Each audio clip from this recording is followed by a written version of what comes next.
Evaluate first. You know, I mean, wrestling the number 14 team in the country, I mean, they're pretty good. You know, I don't think there was anything, you know, we didn't know out there. I mean, overall, I feel like we wrestled pretty well. Definitely some matches where I think we could have improved, but, you know, where we fought, you know, we wrestled well, and we won for the most part, you know. And when we didn't win, even when we fought, we wrestled close. And, you know, that's really all we're looking at in these kids right now. I mean, we are young, you know, we're growing, we're getting better. But all I look for is just fight for 7 minutes. And if we can do that, we'll connect to the areas. But a couple areas we didn't fight tonight, and, you know, that's an issue that'll need to be addressed. Where at, specifically? Oh, I mean, you know, 33, Rico, I mean, you know, he's scared to get tired. You know, he's really scared to get tired right now, and you know, until he uses his condition, he's in great shape. Until he trusts his conditioning, it's going to be tough to win. It really is. You know, 174. I mean, it's been a kind of toss up for us all year. You know, we gave Tommy a shot tonight. Didn't work out. You know, we need to kind of reevaluate and move forward. What? When did Gable hurt his knee? I mean, literally today. You know, I mean, it's really? just a little bug. I mean, he should be back for next week. You know, unfortunately, stuff like that happens, and that's where maturity in a team and depth really comes in handy. Unfortunately, we don't have another 84-pounder right now. We're bumping up a 74-pounder. So, you know, it is what it is. Obviously, it would have been nice to have him in there. I feel pretty confident he would have beat that kid. So, it is what it is. You know. Talk about Andrews. I thought that he. You know, after the first period, I thought he really wrestled well. I mean, no score in the second period, but I thought, you know, he controlled things in the third period, got some riding time, and it looked comfortable.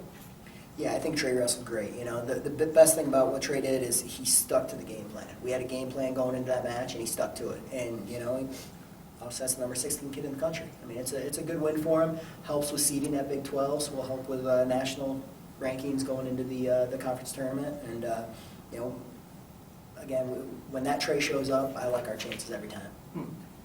Your other win was over a ranked guy. I mean, Torres, I don't know if, personally, I thought he should be more aggressive, but you can't complain with what he did. I mean, he took what was there and beat a good kid.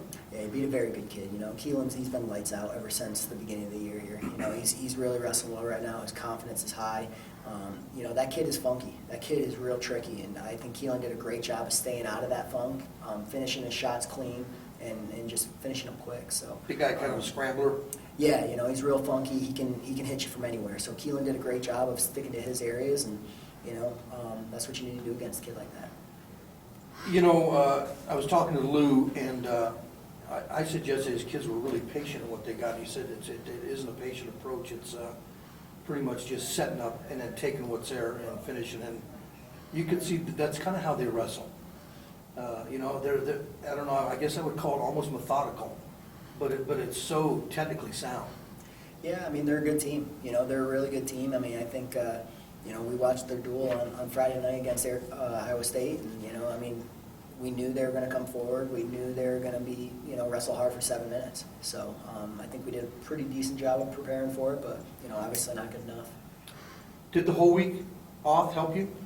You know, not having to compete, did it?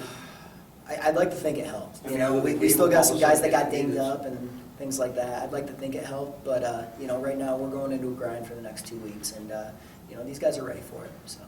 What are you looking for from these guys at this point of the year? I mean, we're getting close to conference time as far as the end of the season for you guys.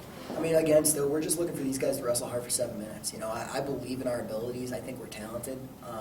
We just need to wrestle hard for 7 minutes, and if we do that, good things will happen. You know, I mean, we try to preach to these guys. The worst that can happen is you can lose, but if you don't wrestle, you're probably going to lose. So it's just going out and competing hard, attaching to the techniques that we're showing, and just getting better every day. And you know, as a young team, we're still working on that. You know, I think some guys are on a little different plan. I mean, they're at a little bit higher level right now, but as a team, that's really our overall philosophy.